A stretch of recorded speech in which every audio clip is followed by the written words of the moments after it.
ఎందుకు చేశామంటే మాజీ మంత్రి హరీష్ రావు తమకు లీగల్ నోటీసులు పంపుతున్నారని తెలంగాణ ప్రభుత్వ విప్ అద్దంకి దయాకర్ విమర్శించారు. టీపీసీసీ అధ్యక్షుడు మహేష్ కుమార్ గౌడ్తో సహా ఎవరు ఆయనకు వ్యతిరేకంగా మాట్లాడినా వారికి లీగల్ నోటీసులు పంపారని ధ్వజమెత్తారు. హరీష్ రావు లీగల్ నోటీసులకు లీగల్గానే సమాధానం చెబుతామని స్పష్టం చేశారు. అమ్మవారి మీద ప్రమాణం చేసి క్షుద్ర పూజలు చేయలేదని హరీష్ రావు చెప్పగలుగుతారా అని ప్రశ్నించారు. హరీష్ రావు లీగల్ నోటీసులకు తాము భయపడే వాళ్లం కాదని చెప్పారు. కోర్టులు రాజ్యాంగం మీద తమకు నమ్మకం ఉందని తెలిపారు. హరీష్ రావు క్షుద్ర పూజలు ఎందుకు చేసినావు అని అంటే లీగల్ నోటీసులు పంపిస్తున్న పరిస్థితి. నాకు, మా పిసిసి ప్రెసిడెంట్కు, మా రామ్మోహన్కు ఎవ్వరు నీకు వ్యతిరేకంగా మాట్లాడితే వాళ్ళకు లీగల్ నోటీసులు పంపిస్తున్నాం. డెఫినెట్గా లీగల్గా దాన్ని ఫైట్ చేస్తాం, దాన్ని ఎదుర్కొంటాం. ఎందుకంటే మీ హయాంలో లీగల్ నోటీసులు కాదు, కేసులు పెట్టి జైలు వేస్తేనే పోయిన వాళ్ళం రా నాయన, ఇదేం పెద్ద సమస్య కాదు. బట్ ఎందుకు భయపడుతున్నావు? భయపడాల్సిన అవసరం ఎందుకు వస్తుంది నీకు?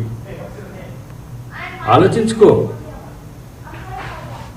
నువ్వు గత సంవత్సరంలోనే శివమొగ్గ పోయేటప్పుడు సెక్యూరిటీ ఆఫీస్లో పోలీస్ ఆఫీసర్ అని చెప్పి తలదాచుకున్నావో లేకపోతే అక్కడ ఉన్నావో ఆ సమాచారం ఉంది నాకు. బట్ నీవు పూజలకు పోతావు అది అనేది సరే, ఎవరైనా దాన్ని ఆహ్వానించాల్సిందే. పూజలు ఎవరు చేసుకొని చాలామందికి తెలియదు ఏంటంటే ఎక్కడైతే పవిత్ర క్షేత్రాలు ఉంటాయో అక్కడే ఈ క్షుద్ర శక్తులు కూడా ఉంటాయి. తాంత్రిక పూజలు, మాంత్రిక పూజలు చేసేటోళ్ళు.